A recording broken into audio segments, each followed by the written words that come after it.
And there's Cuban side as well, which is an exciting match we have in prospects, live from the Hamamatsu Arena. The name's Mark Richmond, along with me, Gareth Nicolay.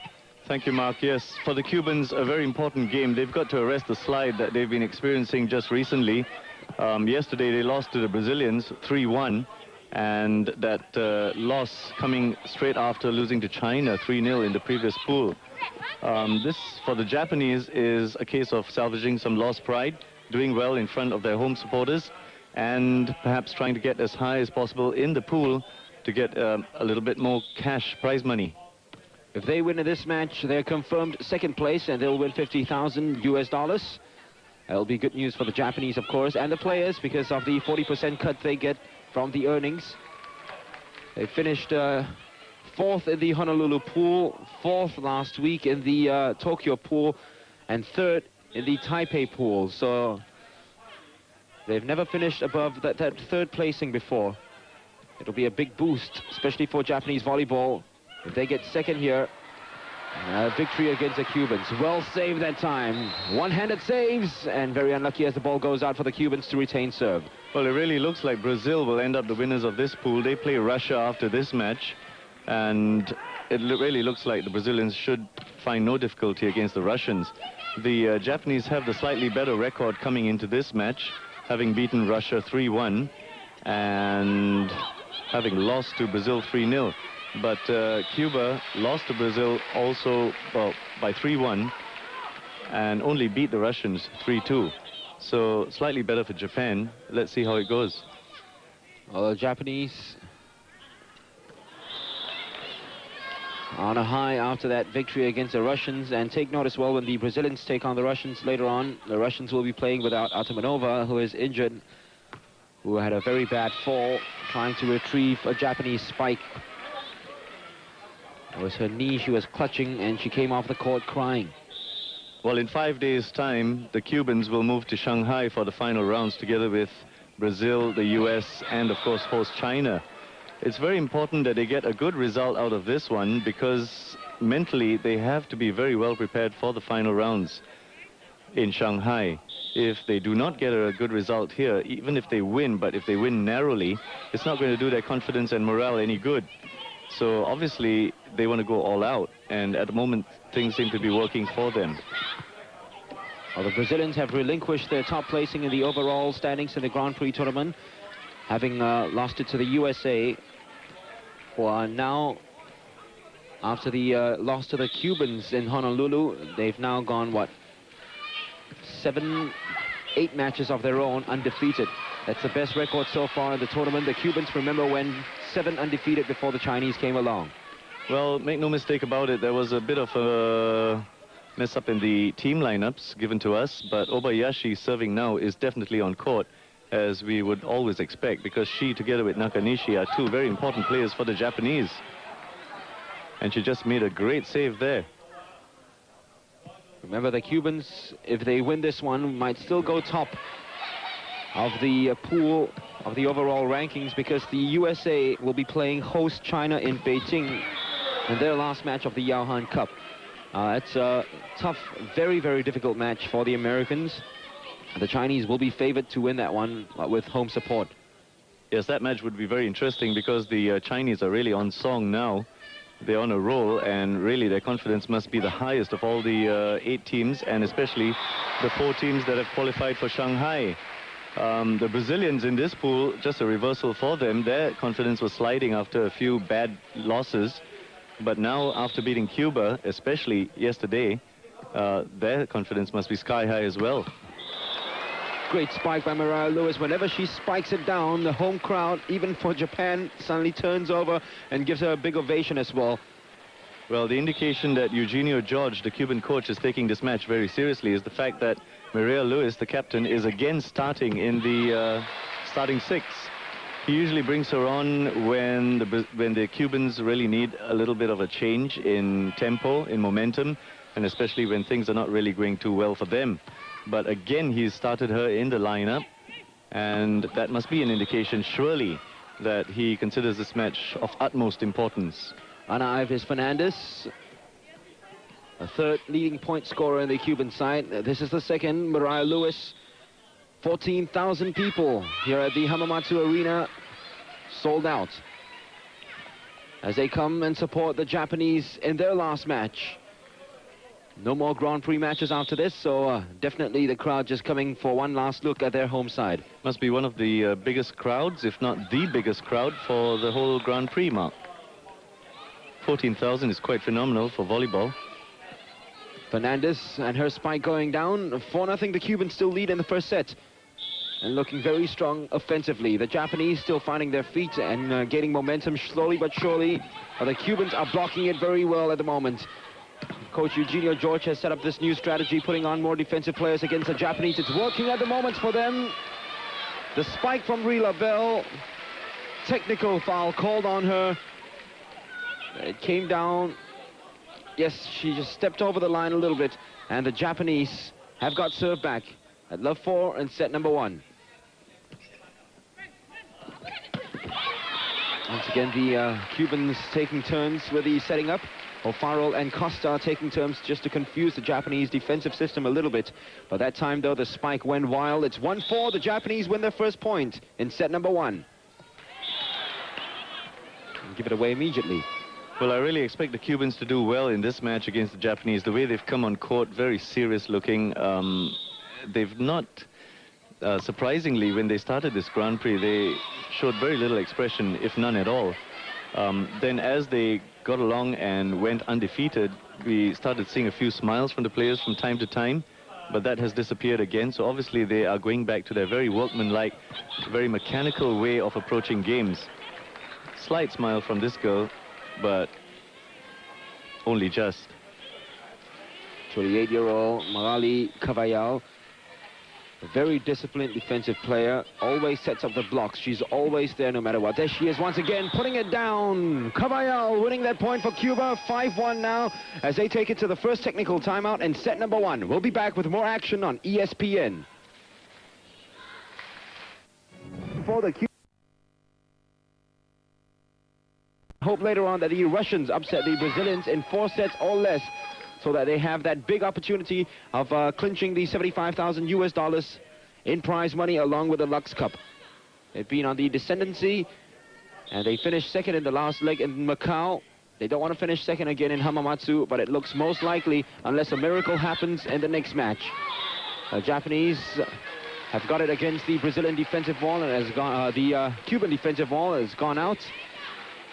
Serve goes back to Japan at 1-5.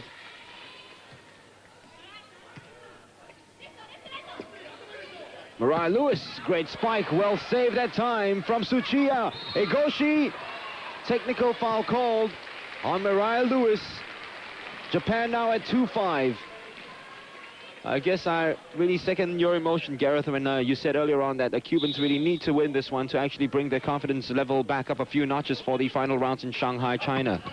Well, they certainly need to win it, but perhaps Eugenio George, the Cuban coach, might be just caught in two minds for this one, for this match, because he might also be tempted to experiment with different combinations, this being the last preliminary match before the team actually moves on to Shanghai.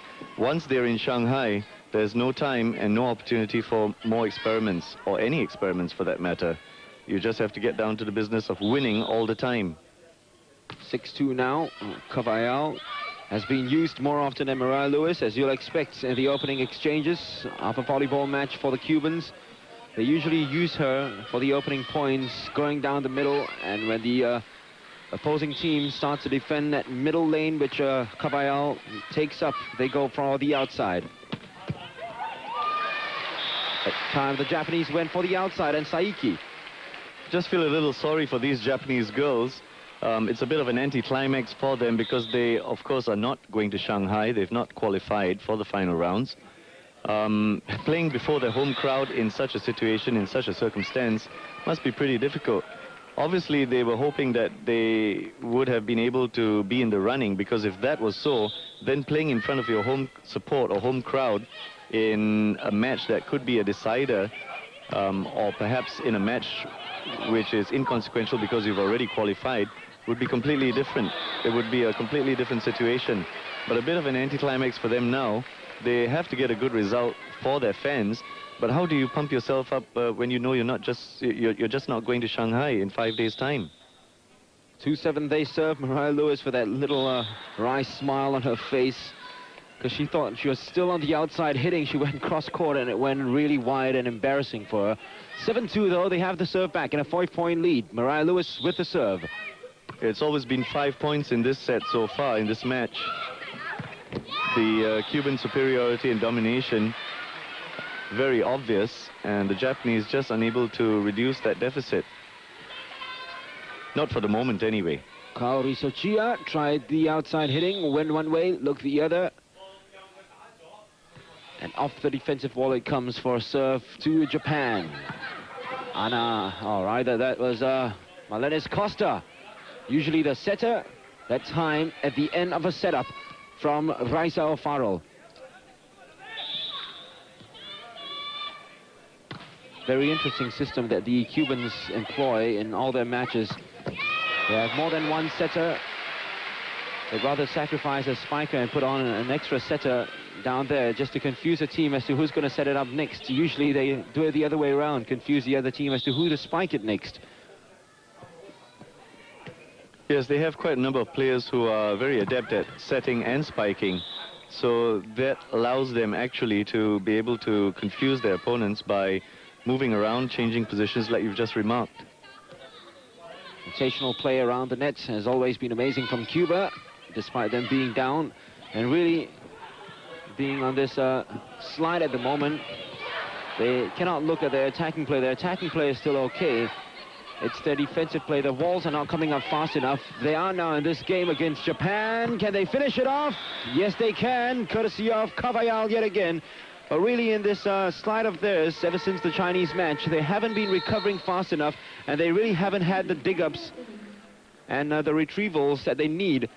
The support from the defensive zone after the wall comes up is usually non-existent, as Koji Kojima calls for a timeout for Japan now. Well, the Cubans obviously are perhaps the most organized of all the 8 teams in this year's Grand Prix.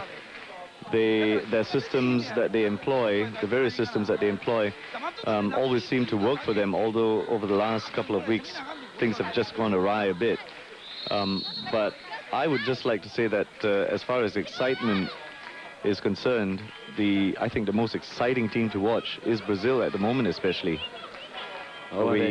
We can't discount the Americans, Mark. That's right. When they're hitting form, the Brazilians are really a delight to watch, because they attack all the way. There's no such thing as a defensive system for them. They've never heard of that word.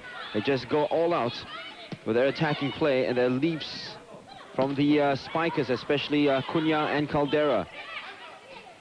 Mariah Lewis off the net court. It took away a lot of the sting of the ball. The Japanese retrieve it, but not good enough because they turn it over again, and it's Rila Bell off the defensive block, and the serve back to Cuba. Well, I think it's a tradition with the Brazilians that entertainment and attack is always of utmost importance in any game that they play. They hate to be defensive. They hate to do things the simple way. They like to be very outstanding and very extraordinary and non-conventional in their approach. The Cubans have taken it to 10-2, and the second technical timeout has been called in set number 1. Will they continue this form of theirs? You'll find out in a short. Certainly done a very good job, the Cuban coach, pumping them up not only for this last match, but also perhaps to tell them that they have to get their confidence back again, and a 3-set convincing victory against the Japanese will do just that. They've started out on the right note, 10-2, they're leading at the moment. The Japanese are the ones who look lost, and they're the ones who look like they lack in inspiration. Obayashi has been very quiet so far in this game, and that's very unusual on her part. Well, I was just going to say that. Mark actually took the words out of my mouth. Obayashi and, of course, Nakanishi, very important to the Japanese. And Obayashi, perhaps with that spike, just beginning to come into the game a little. But just watching that last time out, it's very interesting to see the contrasting styles and approaches to that the managers use to the timeouts that they have with their players. Coach Eugenio Jorge just seems to always have this very disinterested look, usually leaves the timeout instructions to his assistant, Antonio Perdomo. The Brazilian coach, Bernardo Rezende, on the other hand, very animated and very, very emotional, temperamental. And the Japanese coach, Koji Kojima, as well, although he's gone a little quiet over the last few games, knowing that the Japanese, I suppose, are not going to be, well, at that time, were not going to qualify for Shanghai. They definitely haven't now. 10-3, the Cubans lead. They have serve. And the Japanese attack really, we talk about Obayashi going quiet. But if Obayashi goes quiet, that means the Japanese have been defending all the time, because she's at the heart of every attacking offensive move that the Japanese put up. And with her going quiet, it all just doesn't augur too well for the Japanese attacking system. It means that they haven't been setting up fast enough for her at the net, and they haven't been actually been able to put it up and turn defense into attack the way they usually do. Well, Nakanishi has been replaced now by Nagatomi. Perhaps Koji Kojima might want to use this match as an experiment himself for future tournaments, for the Olympics next year as well. If the placings, if the cash awards are not that important, then I think if I were him, I'd also just experiment a little in this match, knowing it's the last match of the Grand Prix for the Japanese, and try out different combinations, try and give their new players as much exposure as he possibly can. It's Fernandez with a tremendous block down there. Look at this, it went up high for Saiki, and look at Fernandez turning her body one way. Very, very quick reflexes, tenacious block indeed from Fernandez. Great work. That's the defensive game of the volleyball, vintage defensive volleyball system played by Fernandez. 3-12, the Japanese have served back though. Well, you can see Obayashi now beginning to put together the spikes in quick succession and very consistently too. And if she can continue to do that, then the Japanese perhaps might be able to come back in this set, although it looks like a lost cause at this point. But try telling that to the Japanese. Great spike, a leap from deep from Mariah Lewis. Wonderfully done, hung up there in the air, got the right angle, got the right trajectory, and just brought it down, made sure it went to the baseline. Well, with the substitution now, Yasui in, Igoshi out, obviously Koji Kojima is employing the, well, doing what I was saying he might want to do earlier on, and that is try out as many players and give them as much exposure as possible. It's a lovely setup, reverse setup, taking into consideration the run of Costa or Farrell, just flipped it up and Costa ran towards it. The timing then between the two ladies was magnificent. What a combination. He probably realizes also that this first set is already lost, so he might as well just, towards the closing stages of this set, allow as many players as possible to come on and get some action. When they come out for the second set, probably he'll put his more reliable, more trusted warriors back on court. We'll just have to wait and see. Nagatomi really fooled the Cuban defensive wall that time by doing the reverse spike. Not a very good setup for Mariah Lewis. Yeah, it was too close to the net for her to actually spike. If she tried the spike, it might have come off the net cord, or she might have committed a technical fault. So she did the wise thing, actually, by just tipping the ball over. She tried to tip it into an open space, into an empty space, but there were too many Japanese crowded around there, so it didn't work. That's a great save that time by the Japanese. They tried it one more time, Saiki, but she couldn't. But what a magnificent first save it was from her. 13-4 now, the Cubans lead. And really, their attacking game is brought back up to that level of theirs, which was displayed in the first 2 weeks of Grand Prix action. Was missing, especially in the last game against Brazil. It's brought back right up again with the sets this time coming down against the Brazilians. I must admit that the Cuban setting was really awful. All of their setups either came from deep, gave their outside hitters no chance at all, or either that their setups were too close to the net for Mariah Lewis to pounce on. And the understanding and cohesion was not there at all. But in this match, look at that, another great setup once again. This time they're going down the middle, and perhaps that's their forte, which they really did not make use of over the last few matches. Well, just look at this, another substitution. So Koji Kojima really making full use of all his squad. Very wise thing to do, actually.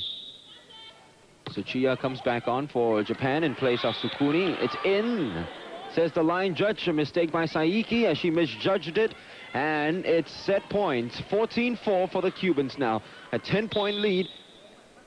And won the first set points of set number 1.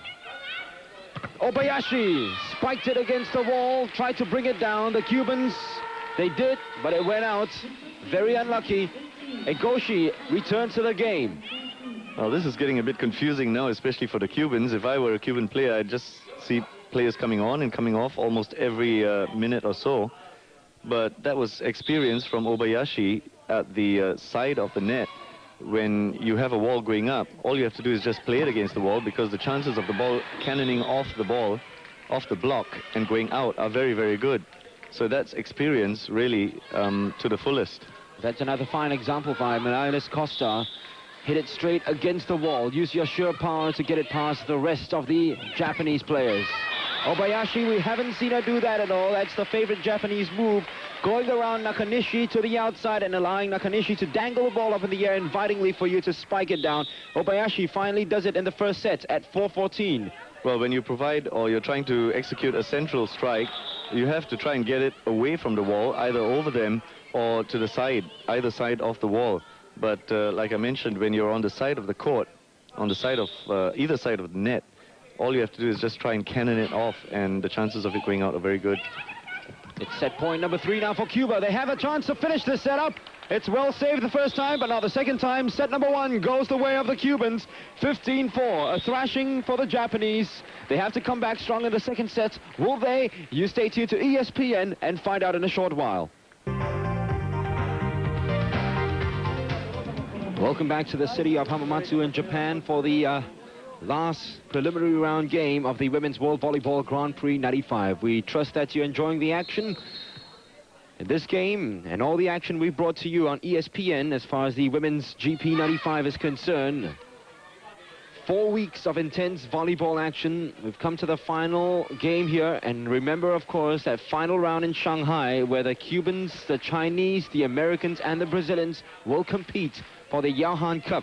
And that is worth $280,000 US. That should be something for the best teams in the world of women's volleyball competing. The Japanese lost the first set to the Cubans by 15-4. Let's see if Nakanishi and Gang can come out with something in this second set. It doesn't look like they can, although Nakanishi is back on again, like I expected the Japanese coach Kojima to do. Bring all his trusted players on for the start of the second set and see what they can do. With the ruling that 40%, a minimum 40% of the prize money must go to the players, certainly these players, all of them, even the Germans who really have not won any match at all in this tournament, will be going away with quite a bit of money, or going home with quite a bit of money. Here comes a setup by Costa. Rila Bell did well for Cuba.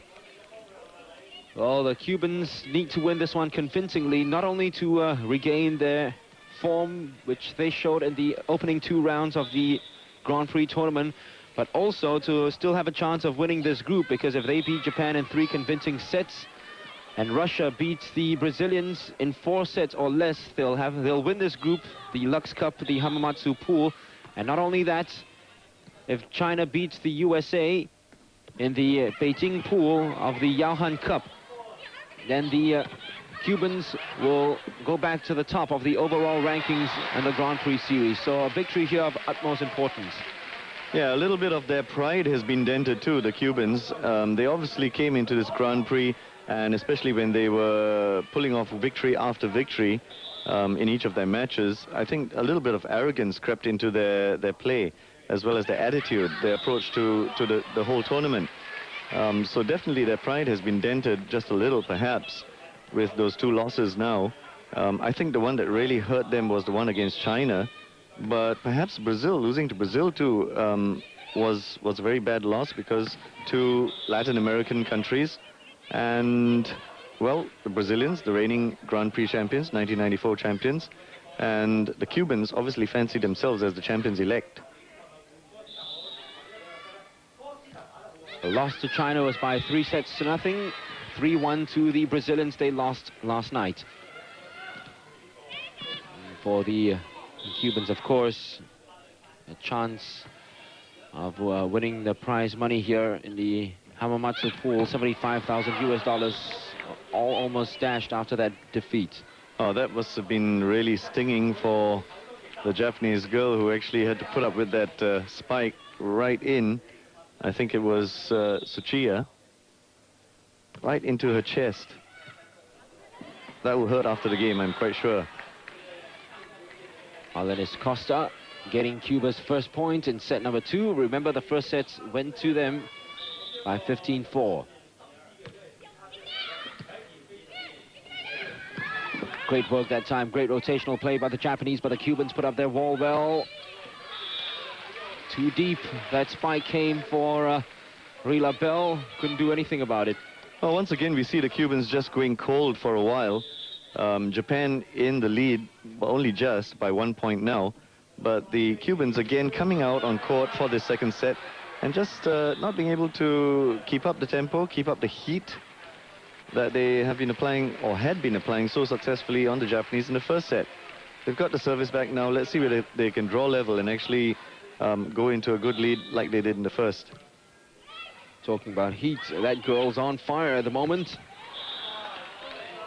Mariah Lewis and the Cubans have turned it around, reduced the deficit, and then now drawn level at 2-all.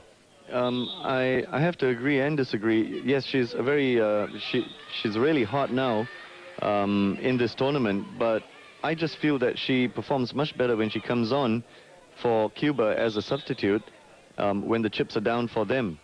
When she starts the game, like we saw her start the game against Brazil yesterday, she doesn't really perform as well as she does when she comes on as a sub. But she's nonetheless a very hot player, Mark. I agree with that, that's for sure. Rila Bell spiking it in for Cuba. They have serve now at 2-all. Nice little setup. Well done, the Japanese. Good play down there. Once again, Yoshihara doing the roundabout around the setter, going to the outside, and Nakanishi just putting it at the right height for her. Well, Yoshihara for the Japanese has sort of become a regular fixture in the starting lineup now in the team. Obviously, Kojima sees her potential and obviously wants to use her as often as he can. But when the Grand Prix first started out, she wasn't usually in the starting lineup, and she wasn't usually brought in as a sub as well.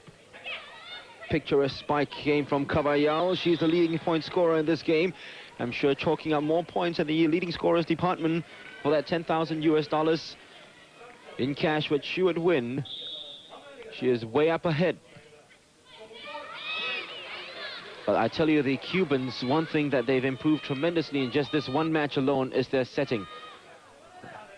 But their serving still seems a bit, well, bad to say, to put it mildly, especially from Costa, Alenis Costa, who just served for the Cubans there.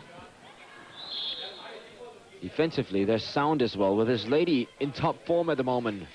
Magali Kawayao. She went a little bit cold as well for the Cubans. Maybe felt the presence of Mariah Lewis inside the squad a little bit too daunting and imposing. And because the Cubans went one-dimensional all the way towards the outside of Mariah Lewis, they failed to actually realize that they have that middle hitter, of course, in Kawayao, who can score the points for them. Now they're realizing it, and she is the leading point scorer in this game. I think the Cubans just want to get over and done with this game and move on to Shanghai. When we start seeing them performing in Shanghai in about 5 days' time, I'm sure we'll see the Cuban team who started off this Grand Prix so fantastically back to their form again. Costa, well set up for Mariah Lewis. Unorthodox, and the serve back.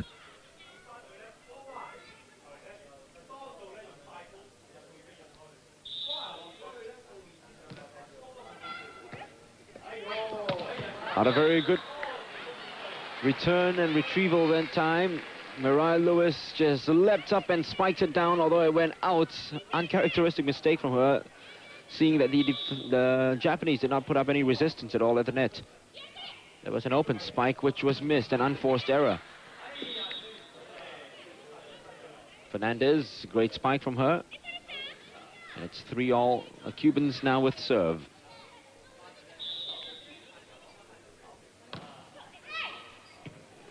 Tsuchiya, well set up. There comes the outside hitting once again. Well saved that time by Costa. Mariah Lewis, was it in? Yes, just managed to tip and kiss a touchline and score that 4th point for Cuba in set number 2. Well done, Mariah Lewis. She swiveled her body around and just tapped it down. Well, I think the Cubans deserved that point, but that one was due, and you can put it down to Melenis Costa. Quick reflexes, just doing anything that came to mind first to just keep the ball up. The Goshi of Japan, after the first 2 rounds of the Grand Prix series, she was actually at number 2 in the defensive blocking system. The leading blockers category, that is. But she's lost that number 2 position already. The leading blocker is still held by Cuba's Magali Cavallal. Rightly so too, especially as she's shown in this game. She's brought it at 1 notch higher. A defensive game of volleyball. There she is doing her job yet again. Fernandez couldn't get it past the defensive wall put up by Saiki of Japan. Oh, just look at that climb. It's simply fantastic, but the block by Japan, just so effective. Oh, great setup. A wonderful setup. The Japanese managed to save it and tip it over, but they've turned it over to the Cubans. O'Farrell with another brilliant setup for Fernandez. 2 great setups. And this lady is in top form this evening, taking the place of Esquardo. O'Farrell definitely wants to stake a claim to a starting 6 in Shanghai, China. What a game she's having so far. Her setups have been amazing, just hovering around the net and really inviting for her fellow spikers and outside hitters. Well, O'Farrell actually was in the starting lineup for the Cubans when this Grand Prix started, but she had an injury, and then after that she couldn't regain her place. As they try to stop the Cuban attacking system, which is working wonders once again, and really they cannot ask for a better team to end off their preliminary round with. The Japanese side, which has been so frighteningly inconsistent in this tournament. Well, live on ESPN from the Hamamatsu Arena, Cuba lead 1-0, 5-3 in set number 2. And really just the right sort of team to finish off the preliminary round and get your confidence back again, playing against Japan. The only other team they can ask for to gain that confidence back again up a few notches will be Germany, who's playing in Beijing, China. Melenis Costa, a 78% success rate with her spikes, and really taking advantage of great feeding of the setups of Raisa O'Farrell. Raisa O'Farrell yet again with a brilliant setup from deep, turning her body around and pushing it right up for Cavallal. Obayashi had no answer to that. 7-3. Timeout has been called by the Japanese coach, Koji Kojima. It's a 4-point lead for Cuba at the moment, Gareth. Yes, it is. What's a little disturbing perhaps for the Cubans is the form of Regla Bell. Her spikes aren't packing as much power as they usually do. Her accuracy also is a little bit off. She's quite off her game at the moment in the last few matches and in this one as well. So hopefully for the Cubans, she'll be able to recapture her form before they move on to Shanghai, or by the time they get there at least. Home crowd still trying to egg the Japanese on with their supports and tambourines. It's a sold-out crowd here at the Hamamatsu Arena. 14,000 we hear. But the Japanese are still down against this Cuban system, which is really feeding off and relishing the wonderful setups and service provided today by Raisa O'Farrell.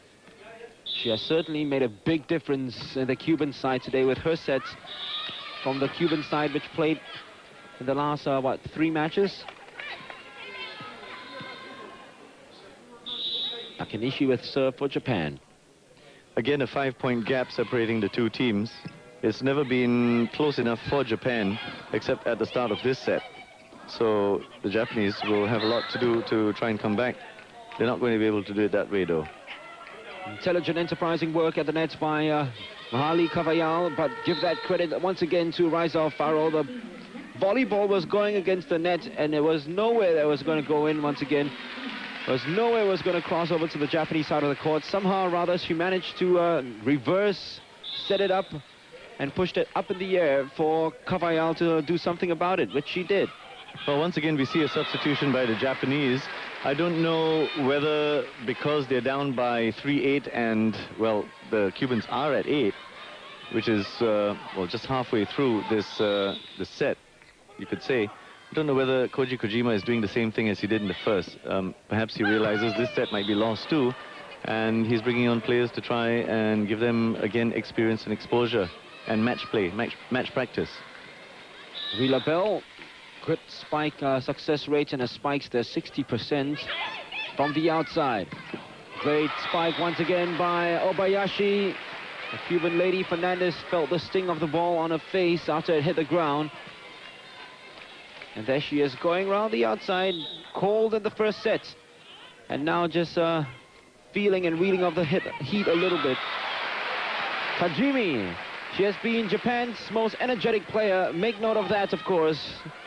I wonder why she's been left out of the starting 6 today by Koji Kojima, because she keeps running around the net, running left and right, and confusing the opposing teams.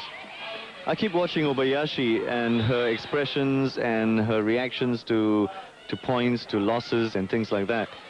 She has such a professional approach to her game that watching her play in this one, although we know it's inconsequential for Japan, it's like she's playing in a match that could decide the winner of the whole Grand Prix.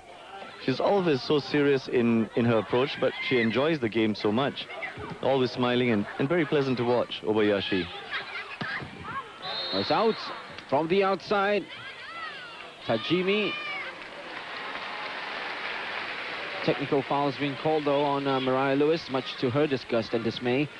4-8 to Japan. We were talking about Tajimi earlier on. Asako Tajimi is only 23 years old. She's got a great volleyball future ahead of her. And definitely she's up in the running for the Most Energized Player Award, which carries $15,000. She is a wonderful blocker. And make note of the fact that she's a tenacious defensive player as well. Tajimi, she is wonderful with her dig-ups. The game against the USA in the Tokyo pool last week, Tajimi was Japan's star player. Well, for best spiker, best scorer, best blocker and best server, it's pretty easy to actually tabulate who is the best, because there are definite things that you can look at, that you can actually compute. But when it comes to the Most Energetic Player Award, which carries a $15,000 prize, I just wonder, Mark, how they're going to actually decide who the winner is. Because we've seen quite a lot of energetic players, but energetic without getting points, without doing anything positive, I don't know whether that counts. You can run around the court all the time and do nothing, but you're energetic, but you're not really contributing to the team. So I don't really know how they're going to do that. The Japanese have scored more points in this set already than they did in the first, when they went down by 15-4. 6-8. Sukuni's come on. Well, the gap has been closed somewhat. 2 points now, only the difference. The Japanese pulling off, as you would like to say, Mark, a mini comeback. That's right. In fact, it continues with that spike from deep, courtesy of Obayashi. There you are, the back attack. A spike from her defensive zone is at 50%. O'Farrell, oh, that's a lovely setup for Ana Ives Fernandez. Came off the Japanese block, and the Cubans with a retrieval and get the serve back. But the Japanese really reeled off 4 points in a row then. The Cubans stopped the streak at 4 and still in the lead by 1. The Cubans cannot afford to drop a set at all. Even if they win the match 3-1, the fact that they would have dropped a set against a Japanese team that is, well, out of the running would really, I'm sure, trouble them when they go to Shanghai. So you see the Cubans once again just getting unstuck. And we see it happening so often. And for a team that is really regarded as the new champions or favorites for the title of Grand Prix champions, it's just something that should not exist in their play. Vila Bell with another spike from the outside. 8-7 now for Cuba. And just that little bout of inconsistency along with the uncertainty and indecisiveness costing the Cubans a little bit. There you are, the defensive block, a little unsure yet again at the net, coming out very slowly. Totally contrasting to that to the first set, where they're always sure where the setup was going to be and where they always anticipated correctly. Now they're a little bit indecisive on that side of the game. But Kavayal is still in top form. That was well saved once again by Tajimi. Kavayal comes down. Tajimi couldn't do it the second time. So animated, so energetic. What a lovely player to watch. And Tajimi, of course, as we stated earlier on, the top player for Japan and the leading scorer in the game against the USA just last week in Tokyo. I'm still wondering why she's been left out of the starting 6 in the other 2 matches that Japanese played inside the Hamamatsu pool. 9-7, 1 more point to the second technical timeout in the second set.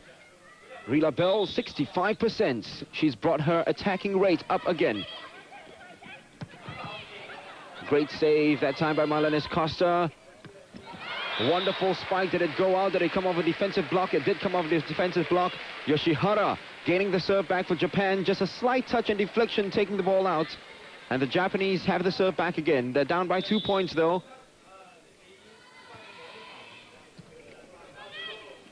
Costa. Kavayao. Great block. Great save. Obayashi, who saved it, couldn't finish it off. Kavayal sets it up for Rila Bell.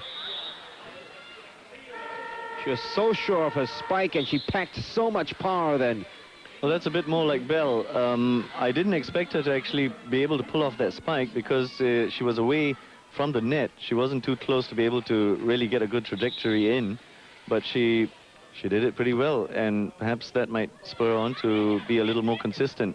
Still not doing enough of those spikes though, Rila Bell. Great work by Tajimi.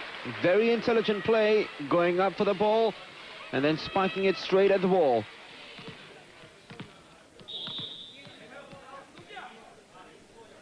Sakuni with a jump serve for Japan. O'Farrell, well set up for Mariah Lewis.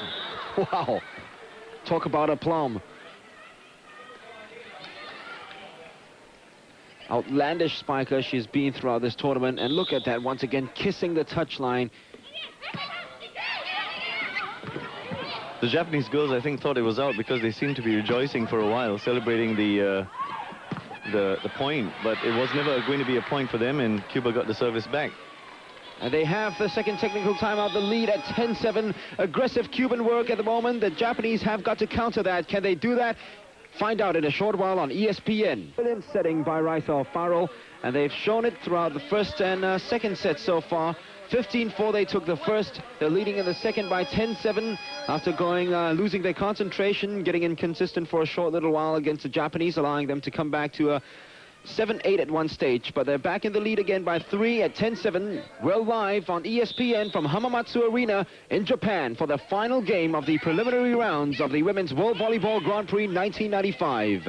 They're going to Shanghai in China, where the Cubans will be there along with the Americans, the Brazilians and the Chinese for the final round. That will be very interesting. And the Cubans certainly setting themselves up very well. Tajimi once again at the nets. My goodness, she's always running around and she's always there, the right place at the right time. And she always devours those situations where the ball just dangles at the net for her. Great save by Sukuni, but Mariah, oh, wonderful. They managed to keep it alive. But I'm sure they're going back again. Ana Ives Fernandez going down the middle for Cuba. If Mariah Lewis can't finish it off, Fernandez doesn't want to take it a second time or third time around.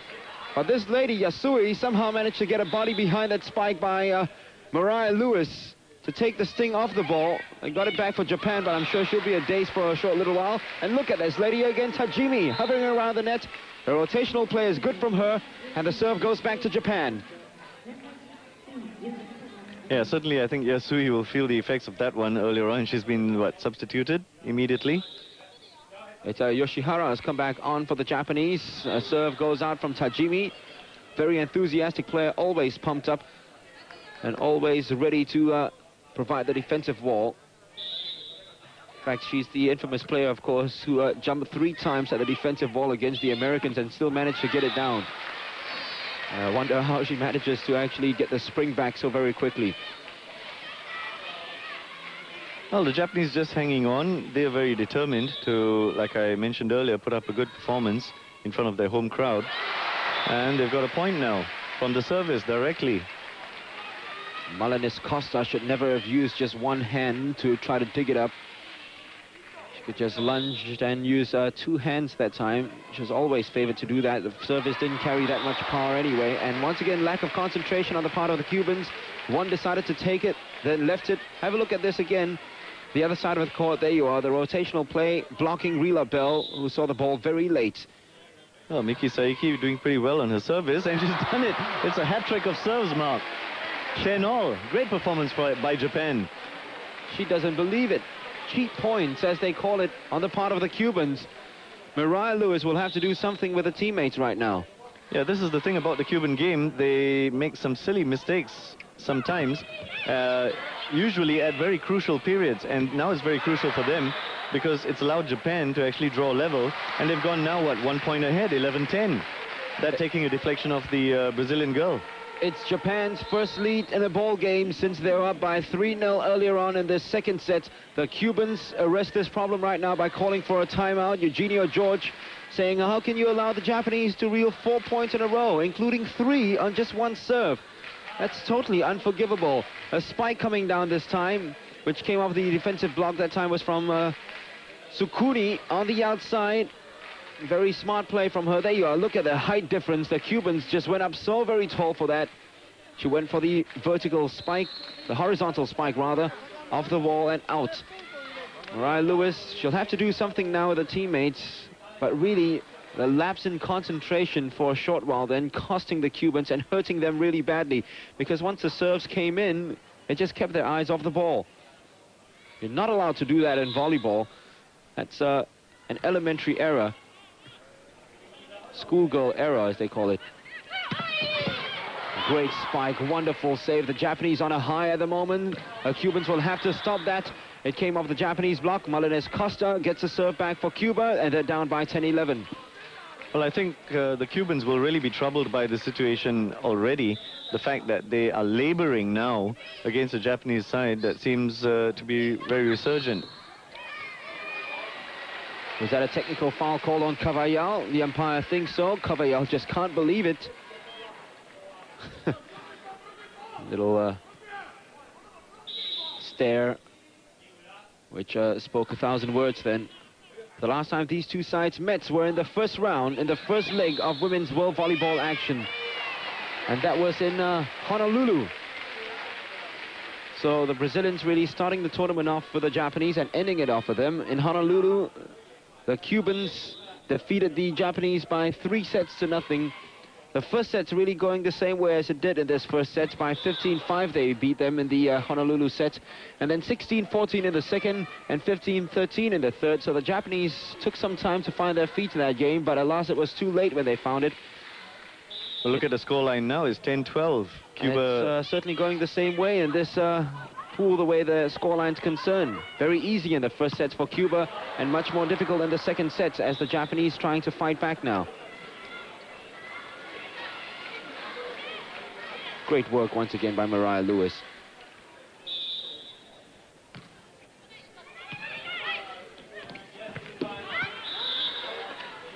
Technical foul called on the Japanese. Obayashi it was. 12-all. They've drawn level. They went to deuce in the second set in Honolulu. Are they going to go the same way now in the second set in Hamamatsu?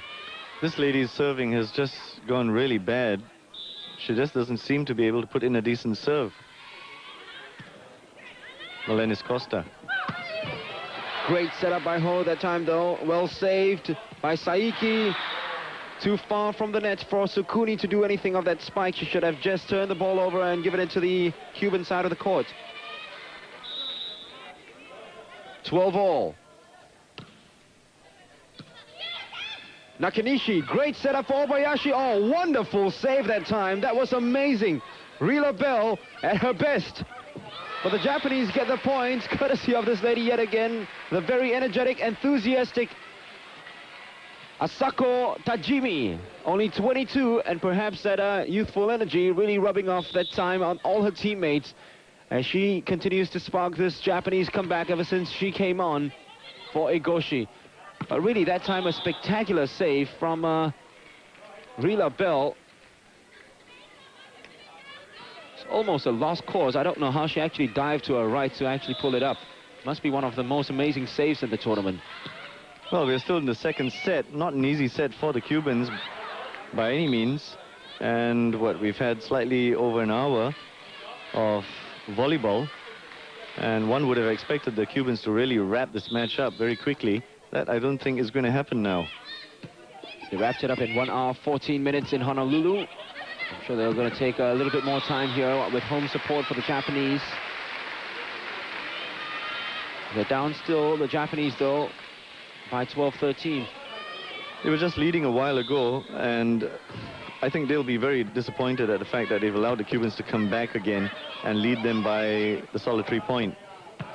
The Cubans turn it over, completed with that spike from Obayashi from the back, the defensive zone. Still at 50% spike rates from her defensive zone. 13-all for Japan. Well, we just said earlier on, the second set in the Honolulu pool between these two sides went to deuce. This game certainly looks to be going to deuce in the second set as well. But Raisa O'Farrell has certainly been in top form, and her setups this evening have been brilliant. Nothing short of that. Just as I say that, serve goes out. But really, she's been the top performer with her assists at the net. Tajimi with serve for Japan. It was Kawayal turn. Oh, look at that. Setter that time, Kawayal turn, and spiker once again, Mariah Lewis from the outside. Whenever she climbs for those and goes cross-court, you really have to get at least two players by the side with support. At times, Sukuni was there all by herself. She tried the lunge and the dig-up. Was not going to help at all because the ball just came down too fast. Too much pace behind the spike. Yoshihara went for placement instead of pace, and still successful as the Japanese have served back. 13-all. It's just amazing how Mariah Lewis actually climbed so high. She's 1.75 meters, not the tallest of players in the Cuban side, and perhaps in this whole Grand Prix of all the 8 teams. But she just does so well the way she climbs, and definitely as effective and even more effective than some of the taller ladies playing in this tournament, Mark. Raisa O'Farrell with an uncharacteristic mistake as Nakanishi goes out. Ito, the middle blocker, comes on for Japan. She, of course, started the tournament in the starting 6, but lost her place just recently to Yoshihara. A touch on. Did it come off the Japanese wall? It did. Rila Bell did the intelligent thing that time and got the serve back. It's still a set point for the Japanese, though. But with a Cuban serve, they saved 1 set point. The Japanese have got to get that service game back again. Nakanishi, with fresh instructions from Koji Kojima, she only went out for about, less than 30 seconds. Fernandez with a serve. Egoshi brings it back. Oh, lovely setup by Japan. Wonderful end to picture book volleyball play. That was the volleyball game at its very best. How to defend and how to set it up for your outside hitter. Yoshihara getting served back. The second match point now for the Japanese. Second set point at least. Costa with a wonderful setup. Great little tip over that time. The Japanese could do nothing about it at all. Kawayao. Nakanishi dug it up the first time around, but no support to her left. And the Cubans have saved 2 match points, 2 set points now. Well, it was a brave attempt by Nakanishi to try and dig that one up and keep the ball up. But her bad positioning, I think she was just a little too static, too close to the baseline. Didn't allow her to do that. She wasn't close enough to move into position. Well, she was coming back from a serve, probably the fact that she did not come back fast enough from the serve to actually lend support to the defensive block that time. Set point number 3 for Japan, 14-13. The Cubans, can they save another one? That's a lovely setup yet again. But the spike came off the defensive block. It did its job. Obayashi, it's not going to end yet. Raisa O'Farrell tries a spike of her own. The Japanese save it yet again, but they have to turn it over. Here comes Costa with her very own setup for Kawayao. Through the middle, yet again, Kawayao comes out tops, as she's done all match round for the Cubans. She's been hot in this game, and really she's well poised and really setting herself up for the final round in Shanghai. She's the leading point scorer. She'll go there with a reputation. I'm sure she'll take it to another level. Sukuni taking the Japanese attacking game to another dimension as she gives the Japanese now set point number 4 at 14-13. A jump serve, which hasn't been very successful so far in the game. Mariah Lewis will go up for this off that lovely setup by Malines Costa. Couldn't finish it off. Can Obayashi do it? No, she can't. And the Japanese was always defending, always lost then. A good effort by Tajimi to actually dig it up. But then again, it was lost the time the spike came down and they failed to retrieve it. Live on ESPN, Japan versus Cuba. And the final preliminary round game for the two sides at the Hamamatsu pool. The Japanese will go home after this and take consolation that they don't finish at the bottom of the Grand Prix standings, while the Cubans will go to Shanghai, China. A chance now for Japanese to finish out the set at set point number 5. Can they do it? Once again, great defensive block by the Cubans. The Japanese, despite their valiant effort, have to turn it over. Ana Ives Fernandez keeps the Cubans' hopes alive with another brilliant spike, this time using her fingers for that little delicate touch over the defensive block. Yes, it was a good spike and good thinking by her to just use her fingers, as you pointed out, Mark. But I just feel sorry for the Japanese on that point, because they really did well to defend and keep the ball up. And perhaps that's fair reward for their effort on the previous play. They've got the service back and set point again. Set point number 6 right now for Japan. They have to finish this setup on this play. Rizal Farrell, oh, lovely setup yet again. Brilliant play. Magnificent work by the Cubans. That's the attacking game at its very best. Look at Mariah Lewis yet again, hugging the touchline, going real close, but making sure that she gets her accuracy right. I'd really like to know what brand shoes she uses, because it's like she's got springs in her shoes. The way she climbs so high. But Japan just not willing to give up, and they know that they want this set just to salvage some pride. And, well, who knows, maybe they might just be able to pull off a surprise and give us a third Cuban defeat if they win this set, that is. They have to do that first. 7 set points already. Rizal Farrell brilliantly setting that one up with a reverse setup. Obayashi they go for! Well saved. Oh, lovely play yet again. Once again by Mariah Lewis, and so many times already when all seem lost, they go towards the captain, whether it's from the back defensive zone, whether it's from the outside, and she's delivered. At times, Tajimi tried her very best with that dig up and save. She did save it, but too much power behind the spike. Oh, the defensive block did its job that time, and we're going to deuce right now. So all of a sudden, the Cubans turn it around, and the Japanese lost 7 match points or 7 set points, just like that. Kawayao that time, setting up the defensive block so very well and timing it so perfectly. Well, this is what I feared for the Japanese. The longer they took to actually pull off the set, or to wrap up the set, it was always going to be more difficult and frustrating for them. The Cubans would obviously come back at them. They have that expertise, that know-how. Let's see whether the Japanese can just do something different now and finish it off. The longer they, I'm sorry, Mark, the longer they take to do that, they're just going to get more and more frustrated. The impeccable vision of Nakanishi giving them serve back at 14-all. But the serve goes back to the Cubans yet again with Rila Bell doing her job.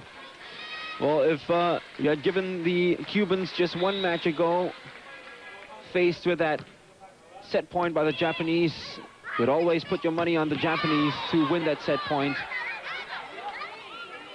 and win the set itself. But this time, the Cubans have got Rizal Farrell back in top form, and now they got set point in set number 2. So it's really going the same way in Honolulu if they win this set, because in Honolulu in set number 2, they won by 16-14 as well. Let's see whether they can do it this time around. The Japanese have saved it, but they have to turn it over. Now come the Cubans. Here they go with Kawayao.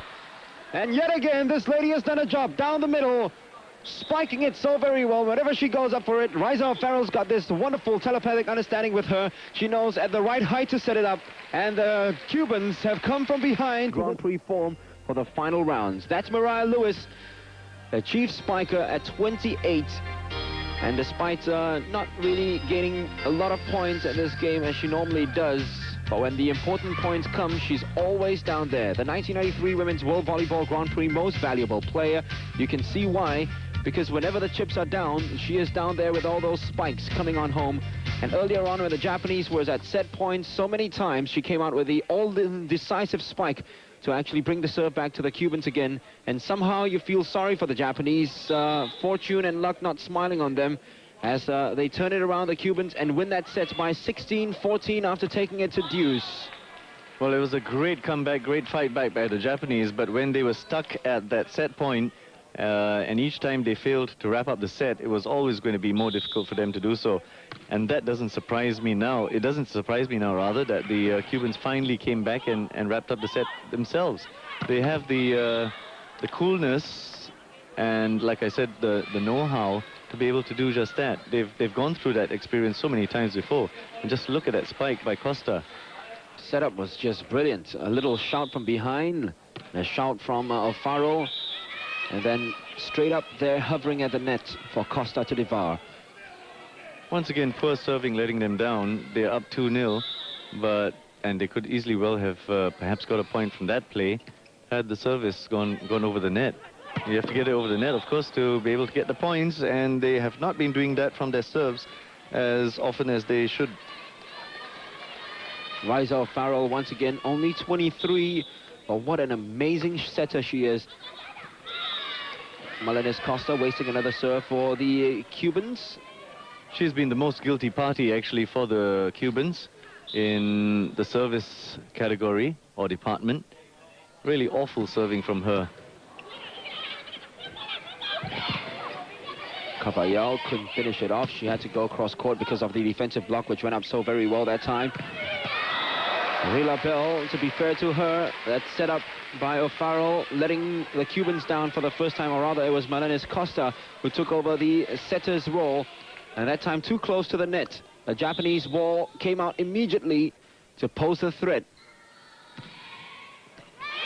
In, great serve by Sukuni. 2-all. It was a good service, very poor positioning from the Cuban girls, all just looking at each other, one another rather, and thinking that the teammate was going to go for it. Nobody did. Just getting her run up right now, Sukuni with her serve. It's a first point one on her jump serve, and really the run up so very important for a jump server. She's got it all right. She's got that extra pace on her serve as well, but she's not going to serve anymore because it goes back to the Cubans, who are now trailing by 2-3, or rather it's 2-all, that's right. Sukuni with 2 successful serves, gaining 2 points for the Japanese, but it stops there. On the outside, Tajimi, oh, that's easy. Oh, well saved that time by the Cubans. Ana Ives Fernandez. Obayashi, she's got to finish this off. No, she can't. O'Farrell, look at that for a setup. That is brilliant. She had to save it, but she not only saved it, she managed to set it up at the same time. Brilliant save by Mariah Lewis. The Cubans get the point. What a point as well. Cavallal yet again from the middle, doing her job. She has been the leading point scorer in this game. But give that point to this lady, Mariah Lewis, for actually so excellently diving to her left and saving it, Gareth. Good defending, good fighting play from both sides. But again, the experience of the Cubans just showing. They waited for the right moment and just looked for the open space and played the ball into it. They're making more use of Cavallal in this match than they've done in the previous few matches, I noticed, Gareth.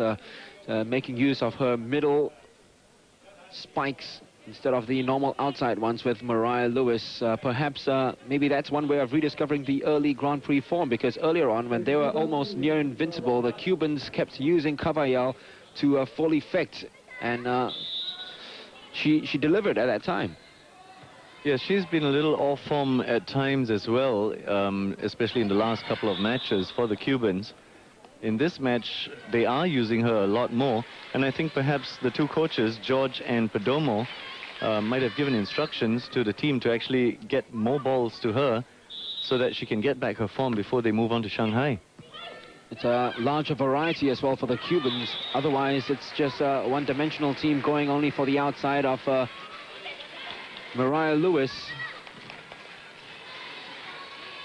She'll definitely give them more options, more variety at the net, Caballal, and the Cubans have to take advantage and make use of her more often. Great save by the Japanese. The ball did its job then. Yoshihara in particular. The Cuban wall did its job, but couldn't slap it down fast enough. It goes out. The Japanese have drawn level once again at 3-all in set number 3. Well, Suikuni looking very, very determined to do something positive for the Japanese. But the total teamwork, which is so obvious in the Japanese side, just not that obvious tonight. Well, the Cubans, the only time we saw their all-round play take effect in Hamamatsu was in the game against the Russians in the 5th set, only in the 5th set. But in this game, the all-round Cuban discipline has been more than prominent. Great spike. Did it come off the wall? Yes, it did. Fernandez has got serve back for Cuba. 4-3, or rather, the Japanese went ahead. They overruled that call. It went out. Well, they overruled it again. I suppose the Cubans have the serve. It is not 4-3 to Japan. It's still 3-all as the Japanese regain the service. There you are, correction in the score there. Set number 3, the Cubans winning by 2-0, 15-4, 16-14. Oh, great save by Caballal. Costa! Did it find the line? No, that's definitely in. I don't think it even needed to find a line mark. It was probably about a meter or so just behind on the right side of the line from the Cuban point of view. Nakanishi, well set up. Obayashi, it was in. Just inside the court. And it's still 3-all. The score is static as the service change hands. And there's more mobility around the net now for the Japanese squad with the inclusion of Tajimi for Egoshi. They now go up 4-3. The balls being played, especially from the spikes, are just so swift, so quick, so lightning fast that it's so difficult sometimes to actually see whether the ball is in or out. I've said it before, I'll say it again, well, who would be a line judge? Great spike once again by this lady Caballal. Really coming back into her own right now. Can't really say that she went cold because defensively she still did a job in the last few matches, but offensively maybe they went more towards the outside hitting of Mariah Lewis and Rila Bell along with the down miss Gato, that they sort of like forgot they had another secret weapon in the form of Caballal. Well, this lady, Airi Suikuni, playing very well for the Japanese now, and her service, oh, just so brilliant. Costa setting that one up for Ofaro, who's usually the setter. It's Obayashi who puts it out against the wall. And the Cubans are down at the moment by 5-3. The Japanese, first time ever in the lead with the first on a winning note, although it seems quite impossible what with them losing their first 2 sets to the Cubans. Coach Koji Kojima with that forlorn look on his face, which he's been showing for 4 weeks already in the Women's World Volleyball Grand Prix. All the action coming to you on ESPN. We're live at the moment from the Hamamatsu Arena. Thanks for joining us. The Cubans, if you just joined us and missed out on the first 2 sets, well, their all-round play and the attacking game is almost back to near perfection. What were the setups of Rizal Farrell finding her targets this evening? But look at that spike from Obayashi. There you are, the swivel and the turnaround, the reverse spike. Very difficult to produce and execute. Took a lot of technique. She showed it all off.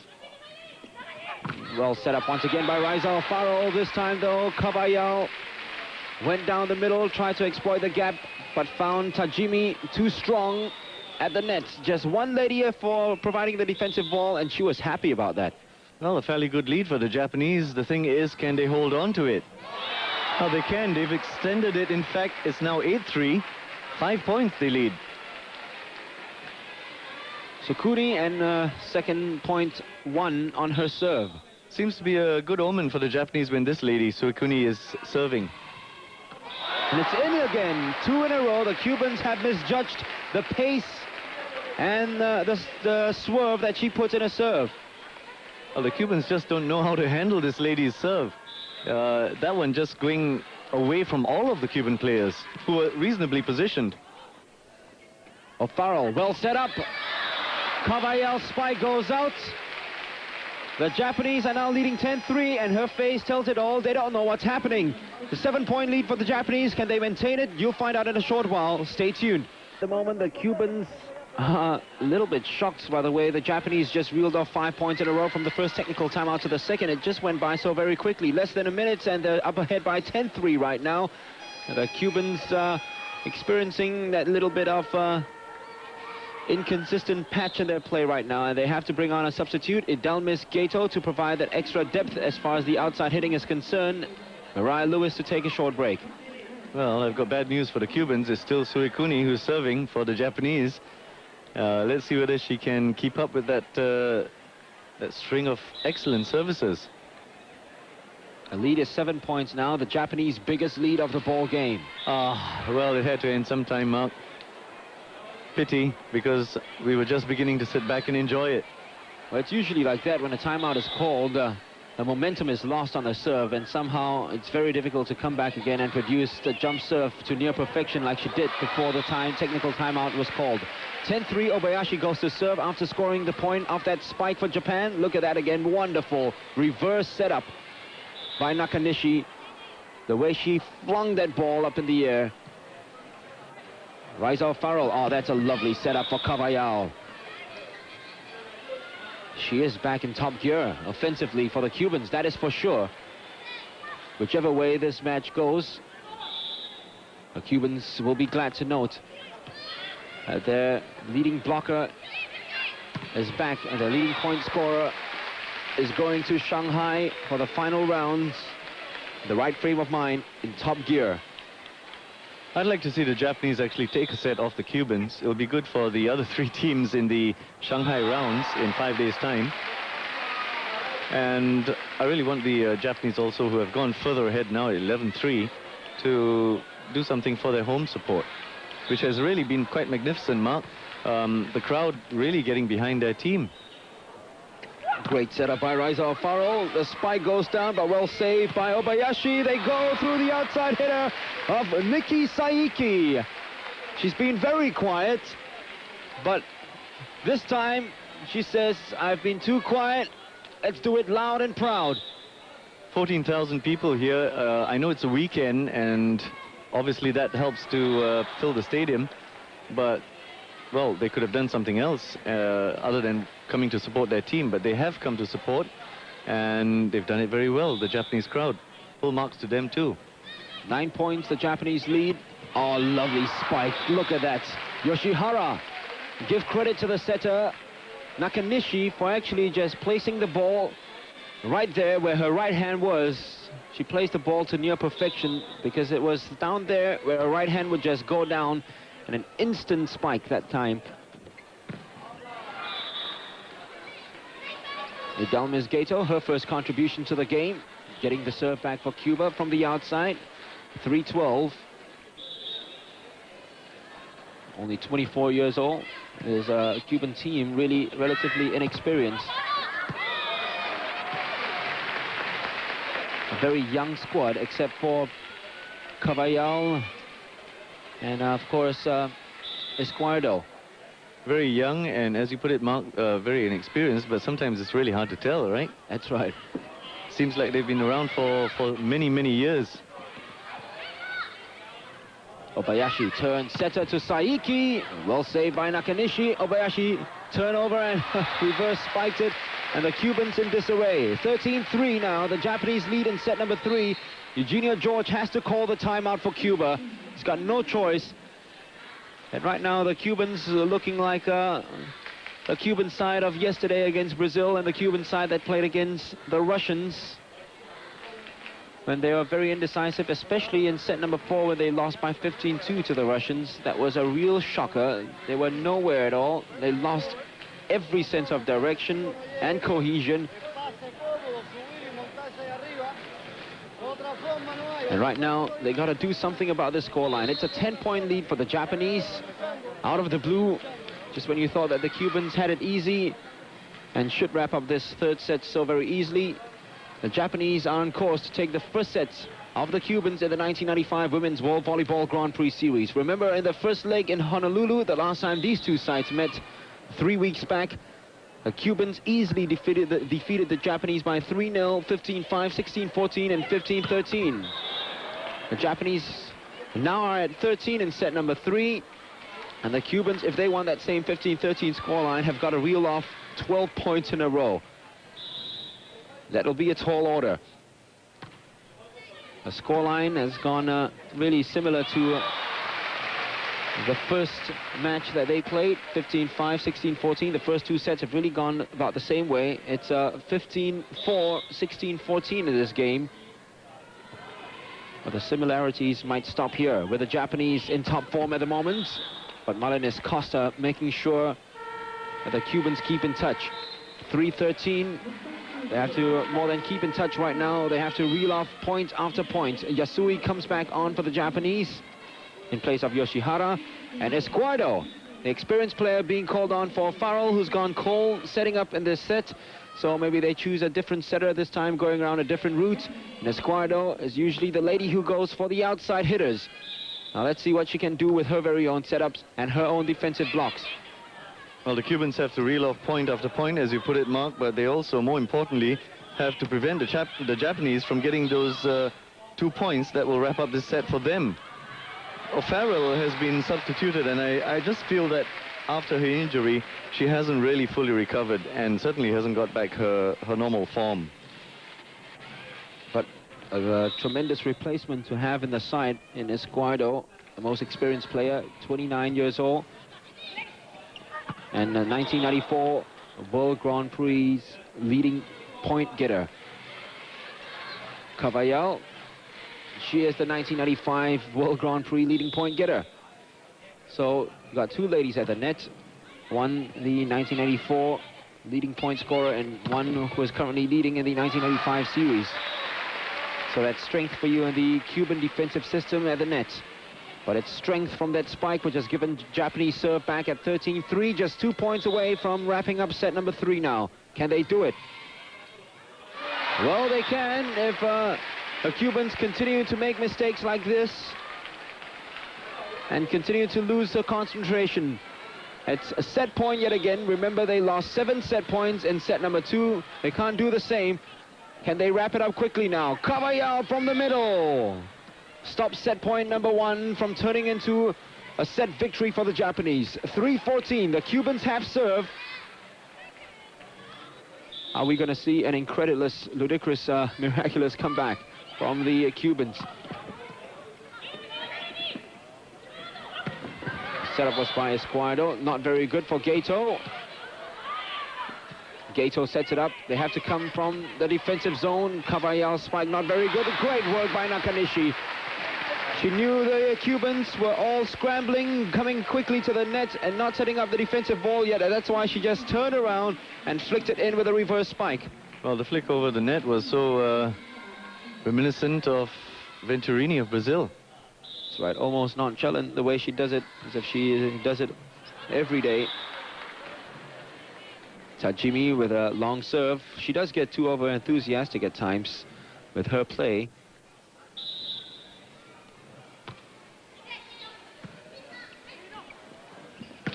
Oh, lovely work yet again. That's the Japanese system that has been so successful for them in the tournament.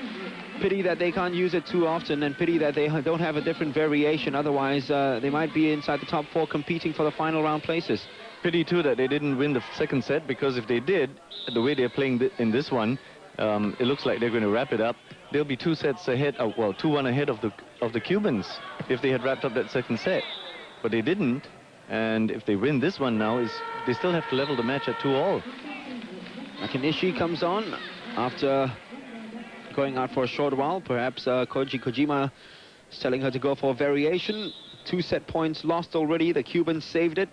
It's at 3-14. Nakanishi had to pull it up for Obayashi. Good save that time. There you are, A hand clap immediately from Esquardo saying, look, we got the ball back. It's a chance now to score a point, which they do at 4:14. Cavallal yet again with that spike from deep, causing confusion in the Japanese ranks. Nakanishi with a setup for the outside hitter, coming through. Yoshihara, she couldn't do anything with it. Goes for the outside yet again. It went wild, but off the Cuban wall. Sukuni it was, but did well for the Japanese. A set point, number 3 for them. It was not a very good set for the spike because it was a bit too close to the net. The Japanese just a little fortunate there that it took a rebound off the block. Remember, they lost 7 set points, but they're not going to lose any after that mistake by Rila Bell. They've won the 3rd set, the Japanese. What a comeback for them. 15-4 in the 3rd set. Are they going to win another set? You'll find out in a short while.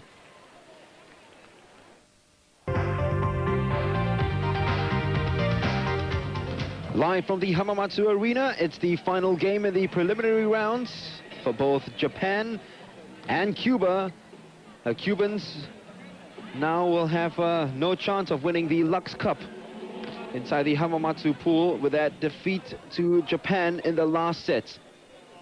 So that is for sure, but still a victory for the Cubans of utmost importance, because they have to hope that the Chinese beat the Americans and they go back to top in the overall rankings.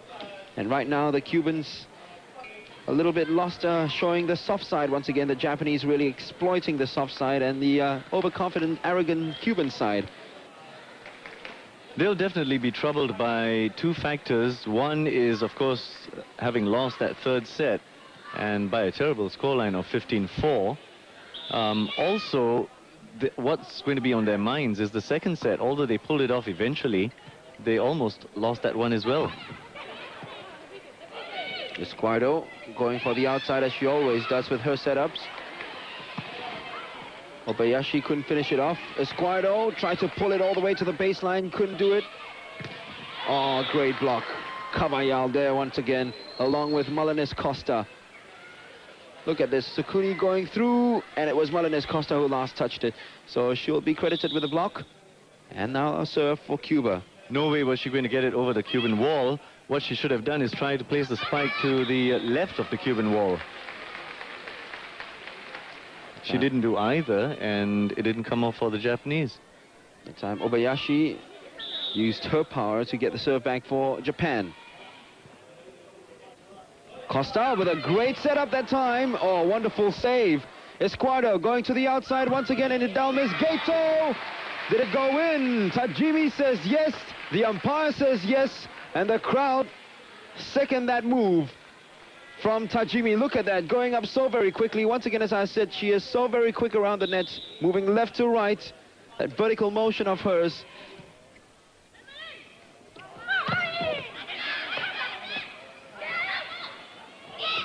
Obayashi didn't have time to actually leap and time her spike. Technical foul called on Esquardo. She stepped over the line. It's 2-0 for the Japanese, starting off this set the same way they started off the last. More importantly, ended off the last, Mark. And ended off brilliantly, they did. Great spike by Rila Bell. They really need her on the outside now. With Esquardo and the team, she's always going for the outside hitter. And Rila Bell will be a more important element than anything else in the Cuban lineup at the moment. Looking at that slow-mo replay, the one-handed set by Costa, just so magnificent, so innovative. Oh, great defensive work here by the Cubans. The Japanese managed to dig it back, but they turn it over. That's of no use because the Cubans come back with an attack of their own. Hidalmis Gato, or rather Mariah Lewis, coming back into the game in place of Hidalmis Gato for set number 4, banging it down so very neatly. But really, that one, the way the Cubans won the point that time, it was due to their defensive blocks, their strategies built around that defensive block of theirs. It was really the highlights of the play then. Great defensive work, although this time they had no answer to that spike from Obayashi. From the outside, yet again, going for the touchline. Sukuni with serve for Japan. Well retrieved. They go for Mariah Lewis. Look at that. That's touchdown once again.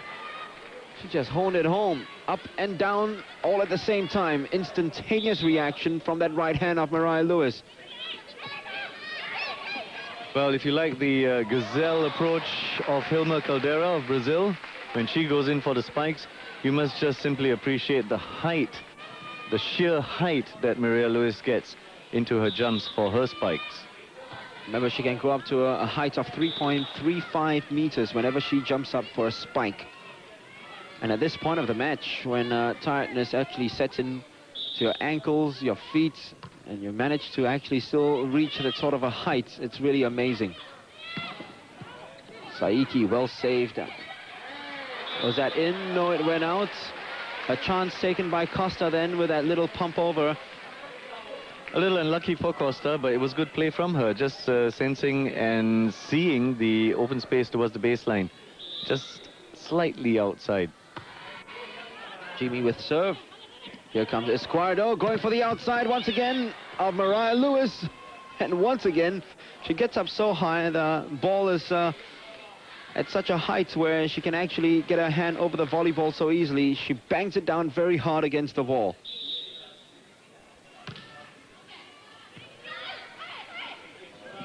Yoshihara couldn't do the same. The Cuban defensive wall did a job yet again and again against Yoshihara. Nakanishi goes for the outside, inside rather, defensive zone. Tajimi couldn't finish it off, but she saved it very well, Tajimi. Here comes Obayashi. Oh, great defensive work by the Cubans. Magnificent play.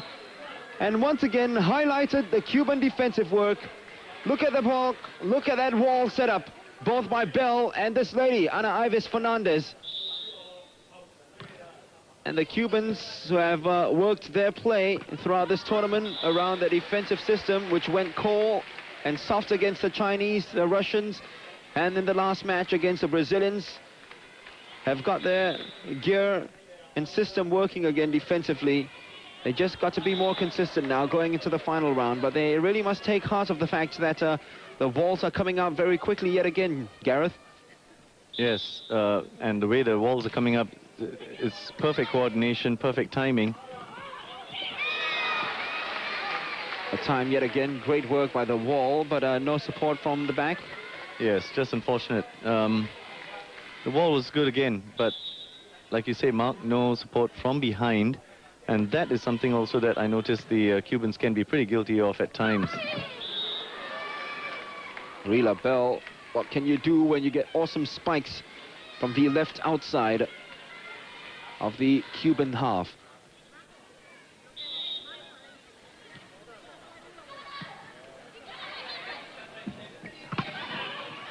Esquardo leaving it for Costa. Oh, lovely play, wonderful play. Look at that, two setups, one for Costa. She disguised the outside hit, went instead with a reverse setup for this lady, Maali Caballal, who didn't disappoint.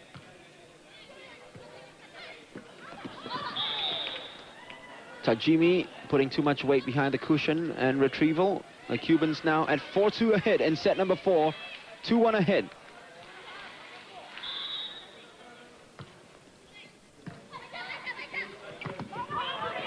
Great save, at time by Mariah Lewis. Wonderful spike, great save, but it hit the ground first. And the Cubans have the points, courtesy of that magnificent spike from Rila Bell. She didn't have the run-up, she could just only stand rooted and jump in the home country along with the Brazilians. Live from the Hamamatsu Arena, it's 2-1. The Cubans are ahead and 6-2 ahead in set number 4. You know, it just looks like the Cubans have got their game slightly together again. The next couple of plays will determine whether really they have, from the service at least from Costa. Well, she's doing much, much better than she did previously from her services. But the next couple of plays will determine whether the Cubans really have got it totally together. For the moment, certainly, it's happening for them again. Well, the Japanese actually, those last 2 points must be very disappointed. The Cubans really didn't win it. The Japanese gave it to them on a platter. And that's the reason why Koji Kojima has called for a timeout, signaling that the lack of concentration in the side is very apparent at the moment. And it's a 5-point lead for the Cubans in set number 4. That's Perdomo, the assistant coach, who usually does the talking during the timeouts. Eugenio George is usually the silent partner.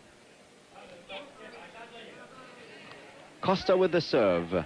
Perhaps he keeps quiet, Mark, because if he were to say anything, it might just be similar to what Nikolai Karpov of Russia usually tells his players. Great block by Escuado, the 1994 Women's World Volleyball Grand Prix Series best, or should I say leading point scorer. She won $10,000 last year. This year, Cavallal looks most likely to win the 10 grand. Not a good setup at all by Mariah Lewis, showing us why she is a spiker and not a setter. Well saved by the Cubans, but that's not good enough. Oh, lovely, awesome spike with sheer power. And Obayashi giving a reply of her own. And then again, Cavallal giving her very own reply. Look at that now. Nakanishi tried to save it, she couldn't, but look at that. That was great attacking volleyball all in a row. They didn't even use the 3 touches they're allowed. Just spike, spike, and spike from both sides. Just a little unfortunate for the Japanese yet again. Saiki was making a valiant attempt to keep that ball in play and up. But Nakanishi, who had fallen to the ground, just got in her way and delayed her progress. Once again, the defensive block goes up so very well for the Cubans. Look at this now from Cavallal. Oh, great block indeed. And the defensive game is working wonders as the Cubans lead by 10-2. This time they managed to get a set off the Cubans, and that was in set number 3. But they still trail by 15-4, 15-13, and 4-15. The sets which they won the last one. 10-2 now, they're down in set number 4. The Japanese have to do something about it. The spike came down. Oh, lovely play that time by Cavallal, turning it immediately. But still to no avail, because the Japanese come back, and Tsukuni did very well. Made sure that the wall jumped up and then got down first before she spiked it, so the wall, it could never go up again. That's the reason why it never fell inside the Japanese court. The spike by Cavallal in the previous play by the Cubans was a difficult one because she had to swivel. Actually, she was at an angle, but she still managed to get the spike in, and she didn't really climb that high. 29-year-old Lilia Escuado doing her job at the net. Really, the Cuban game defensively is so much better. It's back up a few notches now. I wouldn't say it's at its peak, because it was in the Jakarta pool when nobody could get anything around the Cuban wall, and even if they did, they find good support in the back with their dig-ups. Obayashi that time got it around for the first time in their sets, and it's back to a 2-10 now for the Japanese. Look at her spike rates, a success rate of only 33%, and that is a big compliment to the Cuban defensive block. It is really a very high percentage for them. But just commenting on that last play by the Japanese, the service by Suekuni not working now. And although Japan have the service back, remember, of course, in that third set, Suekuni's serve brought them a lot of points. Costa, great setup to Ana Alves Fernandez. And once again, smashing it too hard against Egoshi. Well, it took a lot of accuracy as well, because if you smash it right at the palm of her hand, she's going to bring the ball down inside the Cuban court. But she smashed it just below the palm of her hand onto her forearm. That's the reason why it never got past the net. The Japanese get the point back, and they really need to rely a lot more on Obayashi now. She needs to come into the game more on the offensive if the Japanese are going to come back and bring it to a fifth setter. Escuado, oh, lovely, oh, said lovely setup, but the timing of the jump that time by Fernandez just a little too early, and Escuado perhaps feeling that little bit of rustiness creeping inside of her since she didn't start the game off. Didn't judge the run-up and the jump at all with that setup, which was too high. Egoshi's serve goes in, 4-10, and this is where the Cubans usually lapse in concentration. When one serve comes in and they fail to counter it, the next few serves, they'll just be a little bit disappointed, disarrayed, and disillusioned. And yes, there you are, the Japanese reading off another point now, Gareth. Good point made, Mark. that observation very, very accurate actually of the Cubans' play, because they always just sort of, like you've mentioned, lapse into a lull or get into a lull in play and allow their opponents to come back at them. They still lead handsomely by 5 points, and they're also just 5 points away from wrapping up this match, the set and the match. Let's see whether the captain can do anything about this now. But don't be surprised if Japan come back and get the service back almost immediately. Escuado sets it up. A spike comes on, but then it was wild. She even went into the Japanese side of the court, Costa, because the setup was too close to the net. She had a long run up to make. 5-10 now. The Japanese have serve. The amazing thing about the Cubans, which they have to arrest, is the fact that once they start losing points, they don't just lose 1, 2 points. They lose about 3 or 4 in a row. Yes, that's very disturbing.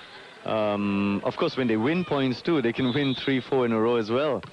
But really, if you want to defend, you've got to just give away as few points as you can, if you have to give away any at all. Nakanishi, not a very good setup that time for Rila Bell. She's turned around immediately and had a look at Escuado. There you are. She had a look at Escuado, much with a look of disgust, to actually signal her very own dismay, the way the net set was too near the net. Escuado.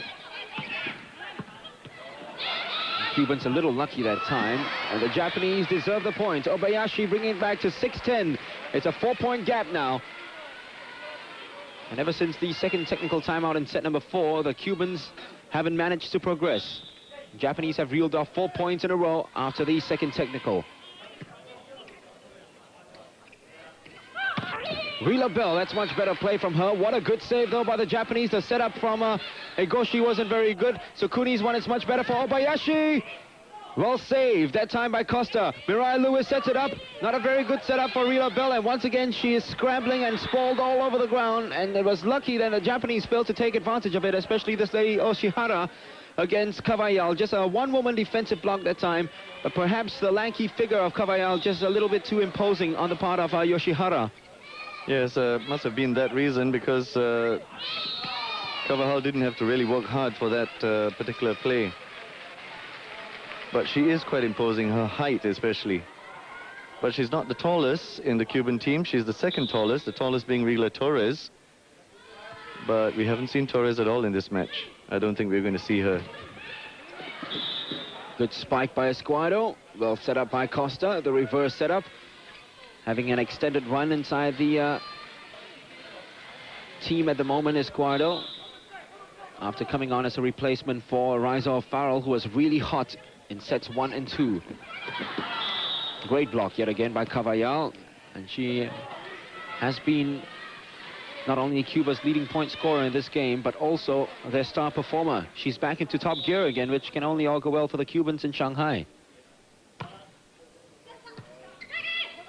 Nakanishi sets it up well. Egoshi spike, well saved that time by Costa. Here comes Mirai Lewis. Oh, nice. Cross court, right at the baseline. There's no way anybody could do anything about that. Let's have a look at that again. Look, the way she goes up first before the wall, and that always puts her in the advantage. Nakanishi goes for Obayashi, and Obayashi goes for the baseline successfully. 6-12, the Cubans build it into the 6-point lead again. But this is where the Cubans have to watch. Being very weak defending and counter-attacking the Japanese serve this time. They make sure that there is no comeback from the Japanese. Escuado hitting it off the defensive block, and it's back to a 12-6 lead. A serve with the Cubans. And Kawayal.